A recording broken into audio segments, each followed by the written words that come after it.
very much. Well, order. Welcome all to the Employment Committee, the first meeting this evening.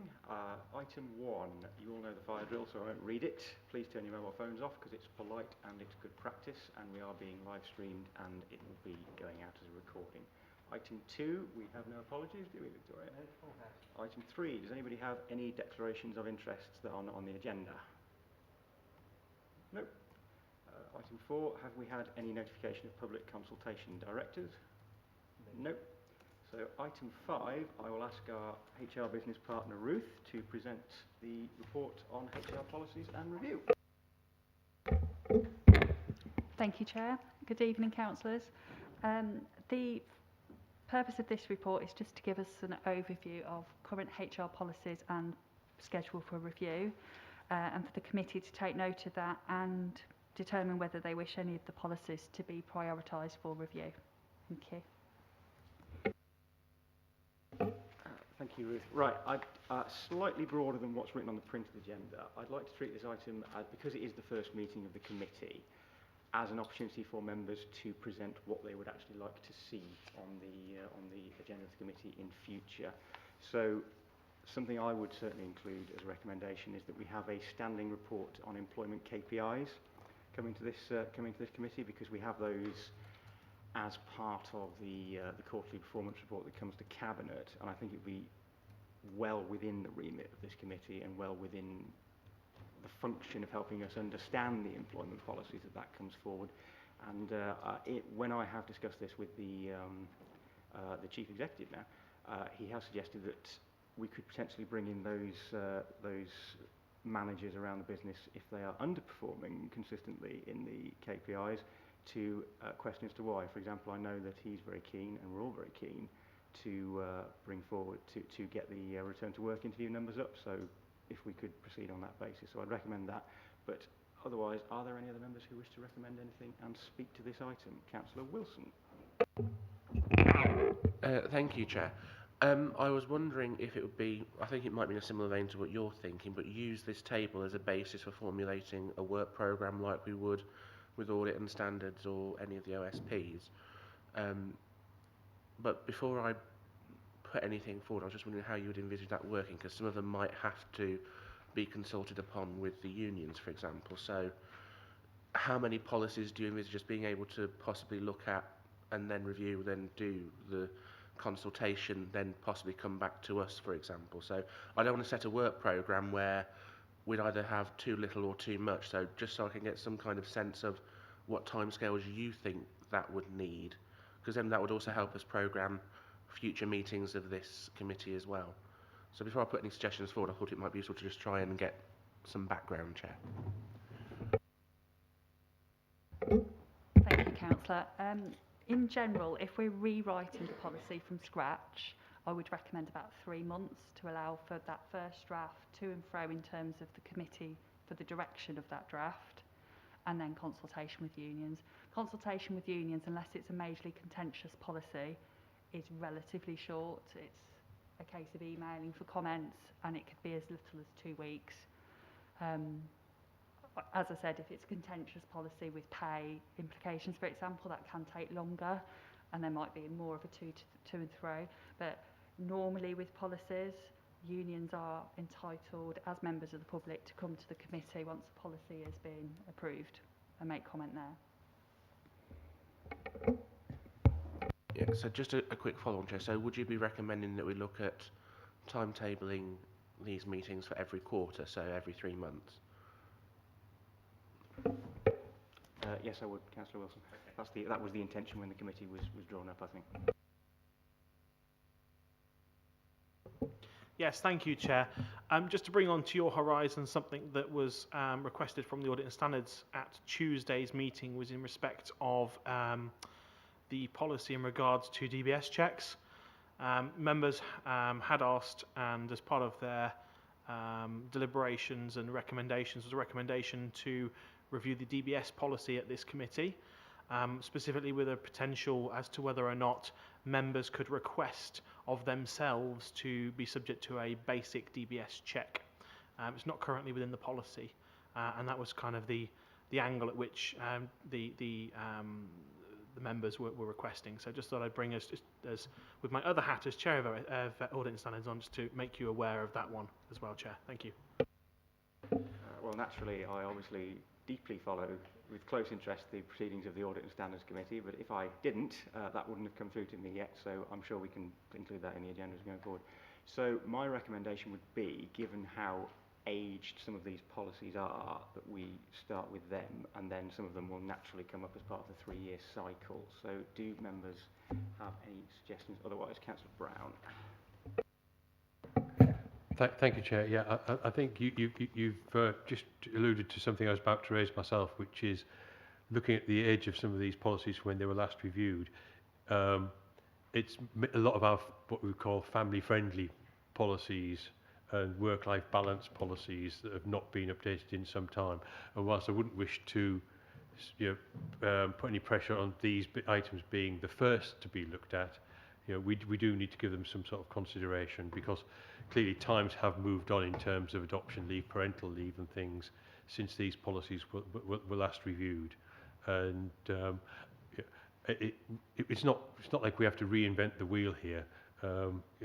Virtually every other small, medium and large business has got policies relating to these. Other councils, other businesses, civil service things have got them.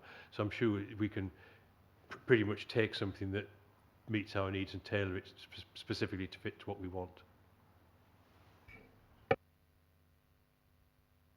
Just something else members may want to consider. The Agile Working Policy was last reviewed in 2019, and the world's moved on considerably since then. That might be one you'd like to bring forward early on.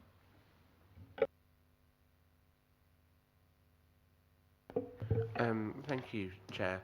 I think Tom's just about picked up on one of the points I was thinking about, because if we're looking at every 3 months, then the next one will be February. I think we'll be pushing it if we were to try to get one in May, because we have a little thing called an election going on in May.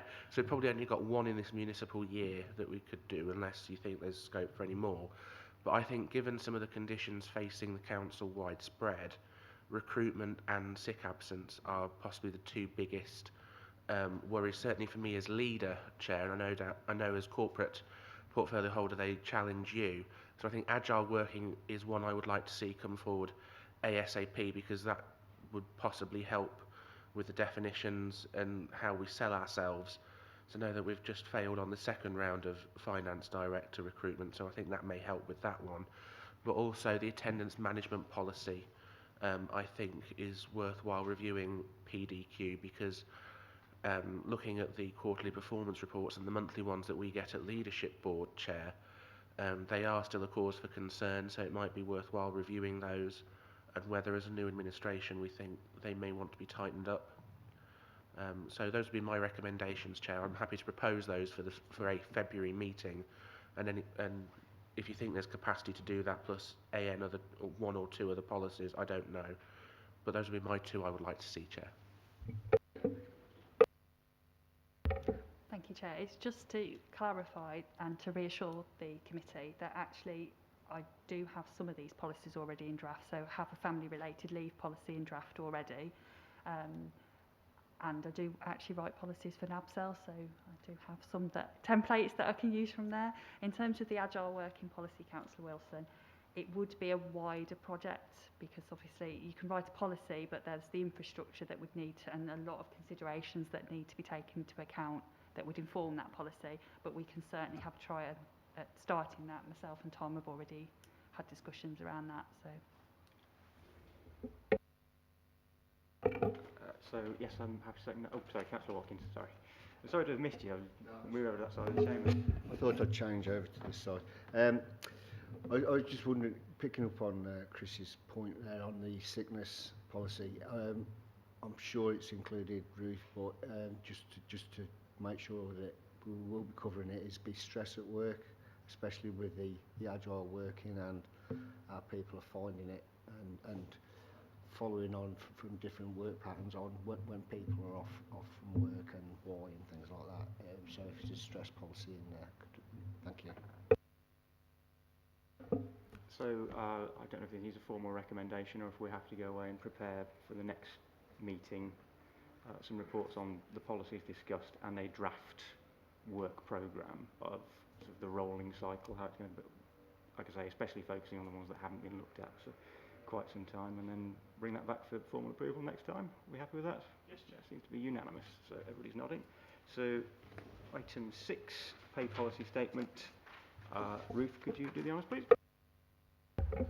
Of course, so we're required under the Localism Act of 2011 to produce a pay policy statement every year. This is the one for 2021, which is slightly delayed due to the pandemic and other matters, but it's really just to approve that and move it to full council approval. Right, well, I'll move that from the chair. Is there a seconder? Councillor Wilson, and does any member wish to speak on this?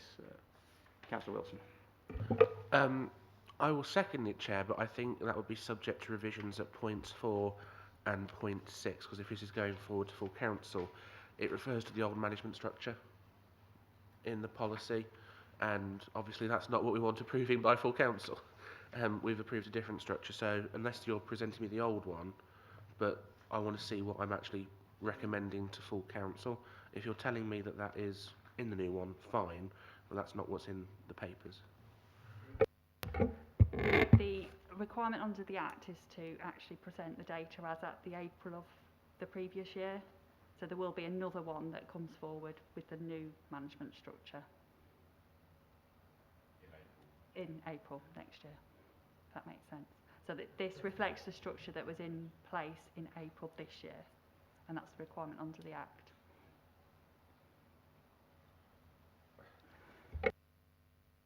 If it's a requirement under the Act, then I'll have to accept it. It just seems a bit absurd that either myself or Councillor Croft, or possibly both of us, will be moving to full council a report which is basically putting into policy management structure which no longer exists. So unless we could put some kind of wording in the report to say that whilst this is a legal requirement, the new management structure is this, and note that this is what it is from whatever date, and will be approved in April 22. I think as long as we make sure it's clarified, Chair, because someone looking in would say, well, what are you doing? Thank you, Councillor. I think we're quite used to absurdity in local government, but if we could put a covering note on it for full council's sake, just so it's clear to people. But otherwise, are we happy to approve? All those in favour? That's unanimous. Right, thank you very much. So item 7, which is one of our bigger items, recruitment and retention. Ruth, could you please? Okay, apologies for the mic. So this report looks to give some statistical information about recruitment and market comparability, and also to approve a revised recruitment and selection policy, which in the main covers the framework and process for recruitment, and a revised market supplements policy. There are also some recommendations within the report about suggestions to our recruitment processes which aren't necessarily covered by the policy. Thank you, Ruth. Some of this has come out of the quite positive lesson. We haven't had a very happy result so far with the recruitment of the new finance director, but we have had some very positive lessons learned from it, and I think we've actually got some very useful and fairly commonsensical suggestions in terms of the actual application process for roles. So, for example, the fact that we were discussing just now, the application form takes an hour or two to fill out, and the shift to competency-based working. So I'm certainly very happy to support that. Does any member wish to speak on that? Councillor Wilson. Thank you, Chair. Yes, I would echo your comments about the experiences, shall we say, with the finance director, and having been involved in a number of recruitment exercises for the council for directors over the years. It has always seemed frustrating to me with my other hat on in my outside world that we aren't using competency-based recruitment, which I think actually gives you more of a measure of a man or woman when you're actually interviewing them before the panel, and certainly when we come to do sifting, for example, when we're doing something like 1 to 28 in terms of essential and desirable, when you're sat there and potentially wading through 10 plus I mean, if you've got more on other ones, I'm sure you go do lally tap with them, but when I'm just doing directors, it is very difficult because some of it isn't always contained within the application forms. So I think competency is given more of a yardstick to measure someone by. So I would be happy, Chair, to move the recommendations at paragraph 5.2 on pages 25 and 26 and recommendation 2.2 and 2.3, but I think I would like to also recommend an additional 2.4 that a report be brought back to this committee on the suggestion within paragraph 6.8 about reviewing our span grades. I think that was an interesting point which was raised, that we have same or similar jobs where other local authorities have slightly bigger span ranges, and that may, if we were to go down that route, I appreciate with your finance portfolio it may have issues, but it may also make it more attractive to some in terms of applying, because they seem fairly narrow. So I'd be happy to move those with that additional recommendation, Chair. Thank you, Councillor Wilson. I'm very happy to second that. You're a man after my own heart on that. I was going to talk about the market supplements policy and the pay policy in the summing up, and it seems to me that I think these are some very good suggestions in terms of market supplement, in terms of extending them to 2 years and comparing to the private sector, but it is effectively a stopgap solution. It doesn't solve the underlying issue of pay competitiveness. So what that's going to require is another piece of work, basically, part of which is looking at the pay bands, and we'll need to get the financial data of what the actual growth item costs to the council would be, so I'm very happy to second that. Does any member wish to speak on this item other than Councillor Wilson? No? Oh, Councillor Brown, sorry. Thank you, Chair. Yeah, I'm quite happy to support what Councillor Wilson says. As somebody who's been involved in interviews based on competence-based techniques, it works really well. And my experience is it does make the SIFT easier, and it also makes the interview easier, because you're basically asking people to account for their past experience and what competences they have that meet the role that you're interviewing for, as opposed to hypothetical questions which quite often suit people who can talk the talk but not walk the walk. I would certainly support that. You know, it seems to me that it's the way forward. Thank you. Thank you, Councillor. Something that's just occurred to me, I'll ask Ruth on the spot, is as part of this, how do we do exit interviews and on a frequent basis, and are we sort of incorporating the feedback from them into our sort of recruitment and retention policy? Because I know that can be an issue. So we don't undertake formal exit interviews, it's a choice, but we do send leaver questionnaires that are returned to HR. What we found with exit interviews is often people didn't want to have that interview with their manager. So we send a leaver questionnaire, and where they're completed, we gather that information. We have also started to do a soft touch approach to stay interviews. Why do people stay with the council? Why do they work for us? Which I think some of that data was included in the LGA review. So yes, we do exit questionnaires rather than interviews. So my next question is that it mentions in the report that we don't currently pull recruitment KPIs. Could we start including some of those in the KPI report that comes to this committee? The length of time for applications, number of applications, and if it's possible, I don't, any sort of feedback from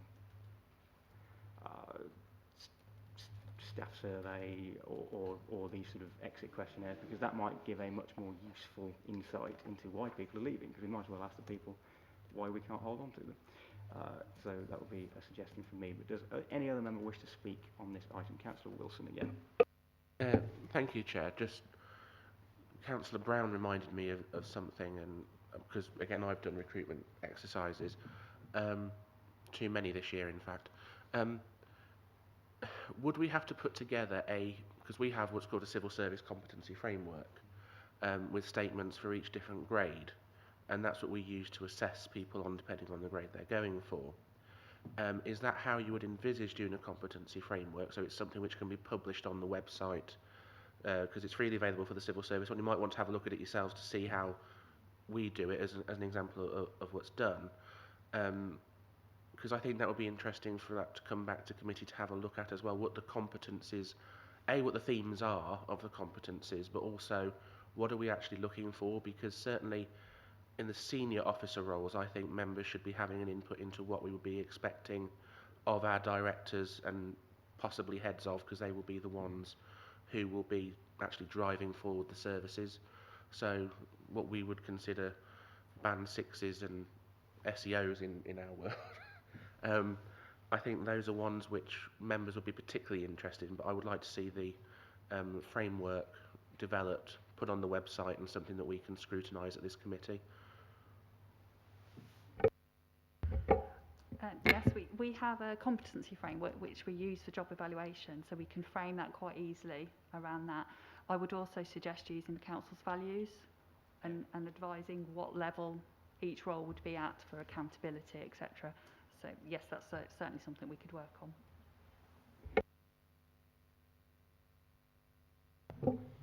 Yeah, thank you very much for that, Chair. Can I echo absolutely Councillor Wilson's points there? And I think that's a very marked way to do that the HR Director suggested, because I think that you get a lot more out of applicants when sort of they know actually what it is that the job entails a bit more as well, because it's all well and good having some very broad person specifics and roles, sort of supposed role specifics, but actually often are quite high level pieces.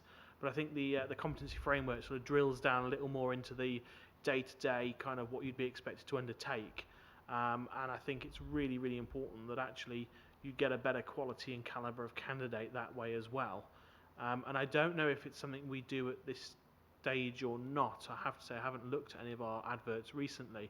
But it's also whether we include details of if you want more information in respect of this position, to contact X, because I've personally found those very good, because what you actually then have is people that might be two-minded, and I've experienced this personally with recruitment that I've done in my role. You have people that might otherwise be in two minds. Well, do I apply either because the job is too high reaching for me, or actually the position is far below where I currently am? And actually you can potentially get a better calibre of person coming through that way before, because they almost do their own internal sift.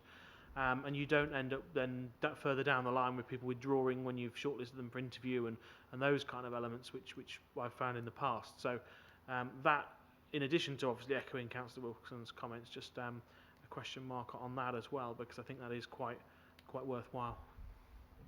I think those are very valid points. If we aren't hiring enough people, or aren't hiring people when we need to make it easier to hire people and make it easier for them to apply. So I think we'll definitely take that forward. So last chat, Councillor Wilson. Thank you. Sorry to go on, but Councillor Walms has just triggered something else that I've thought of. Because I have difficult to recruit to positions, bailiffs, so as you can imagine they take a certain type of person to do that sort of work, and we have found those difficult to recruit to. One of the things that we've tried in our service is actually holding, like webinars. So actually getting people who are experienced in the job to actually present and say to all your applicants, there will be a webinar, this is the web link on such and such a date, and put it out there and say, come along, we'll give a presentation about what's involved and you can ask us questions. And I know that, and I was just thinking about it because you were saying about pitching too high or too low, that perhaps if we were to try webinars, I'm not saying it'll work, but we haven't tried it before, to my knowledge, and if we have particularly difficult to recruit to positions, which I know we do, would it be worthwhile getting someone who is well versed in that particular area, assuming there is someone here to do that, actually say, look, it isn't that bad, this is what we do, these are the benefits, I'm a real life example of what can happen. So is that something we could explore, or do you think is worthwhile? A similar example that we've done recently is we created a YouTube video for the waste management operative vacancies recently, and that had a high number of views and we got a high number of applications. We do also include informal inquiries to whoever on our applications, but yes, I would agree, a webinar or open day. We've done open days before and they've proved successful, which I appreciate in today's circumstances is a bit more difficult, but they do prove successful. So could we then include that, Chair, as an addition to 5.2, where we've got all the other list of things there that we're going to try? Can we make a note? You can word it however you like, Ruth, about like webinars and YouTube videos, because we've got to try something different. I should certainly second that addition to the recommendations of more innovative ways of advertising and explaining what jobs are required. Right, so does any other councillor wish to speak on this? Going once, Councillor Brown. Thank you, Chair. Just one thing that's occurred to me is that if we're going to look at a competence-based framework, that as a future piece of work, that we then try and embed that competence framework into our annual appraisal system for staff, because then not only are we recruiting people on a competence-based framework, but we're also assessing their annual performance on a similar framework, and staff will then be aware of what qualities are required if they wish to progress. And also, if we're doing the piece of work to begin with, it makes sense to then embed it into the annual appraisal system. Yeah, our ADR appraisal system at the moment includes the competency framework and the profiling.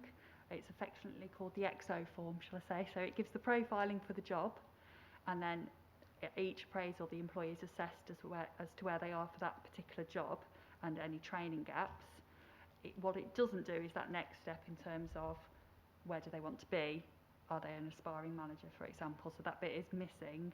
We also do have a team appraisal form that assesses against the values, the team's performance against the values. So it's definitely something that we've got the basis of that we can extend.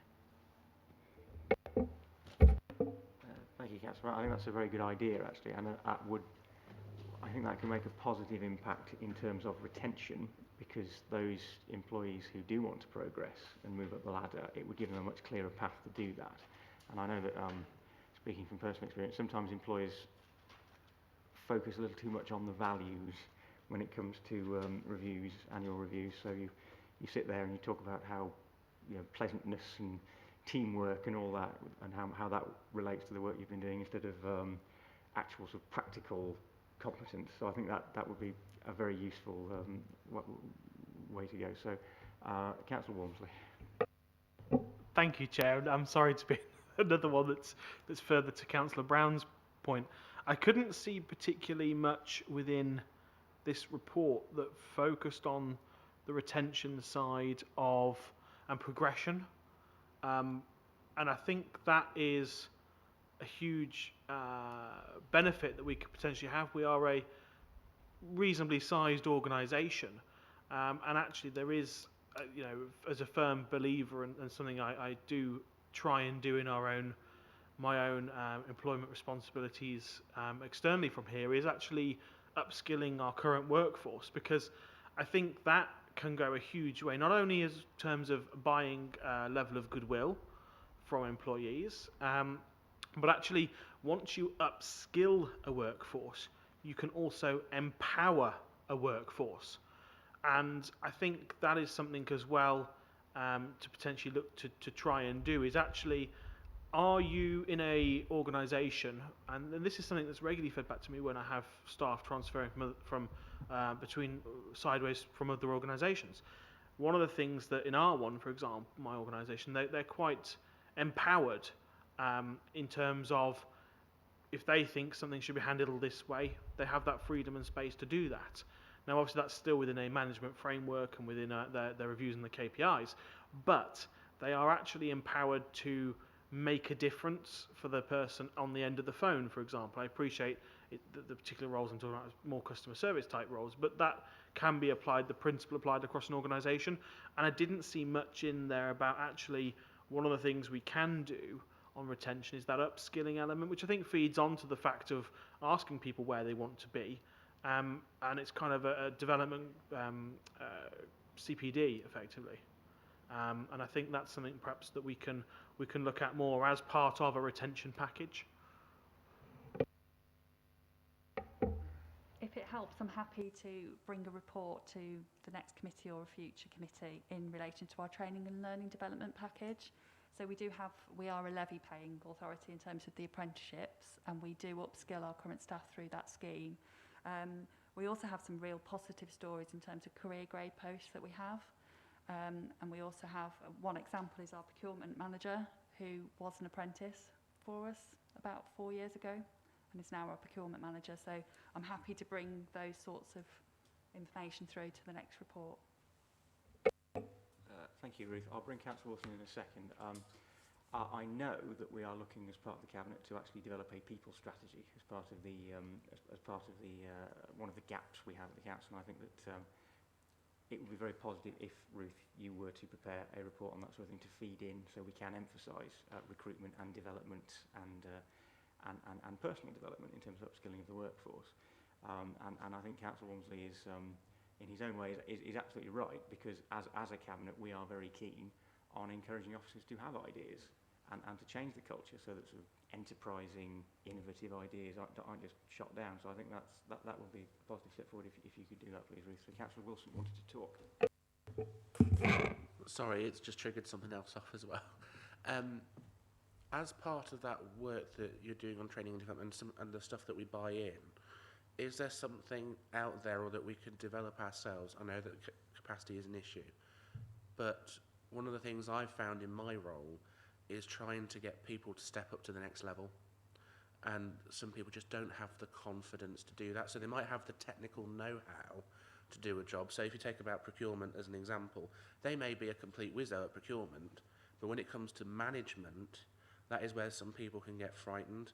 And I think we could do with a development package about management. So one of the things that we've implemented where I am is that we do, like, we used to call it an E&F development course. So those who are like your admin grades, they're given like a 1 year professional development opportunity, and they are taught things like performance management, attendance management, and workflow management, and all that sort of stuff.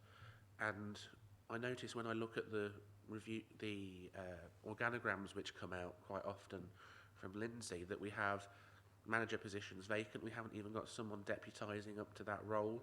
Whereas if we actually had some kind of development package where we can actually say, we're going to support you here in learning the management side of the job, because stepping up from admin to management, the middle management side, that is the biggest leap you will ever make. I think all of us who have done that will accept. When you move on in the management chain itself, you kind of have your underlying principles that you know about. It's just an additional level of responsibility, but that step is massive. You're moving from being someone who's part of the team to someone who is overseeing a team, and that can frighten a lot of people. So I think that might help if we could either buy something in or do something in-house, because if we can give people those skills, we might temporarily fill those grades above, and you never know, they might then start to apply for these positions. One of the things that we've found is once we've started doing that, we sit down and train people on the competency framework and say, if you're looking at the next step, these are the questions I'm looking at. So you use your competency framework to say, these are the skills we're looking for. These are the types of questions I would ask you at interview. How would you answer? And you use that as part of development. And then it may be you fill the management role, and it might be then far easier to find someone to backfill the more junior. Not that they're less important, but further on down the pecking order. I think it's having a succession planning opportunity. So if we could do that, I think that would be very valuable.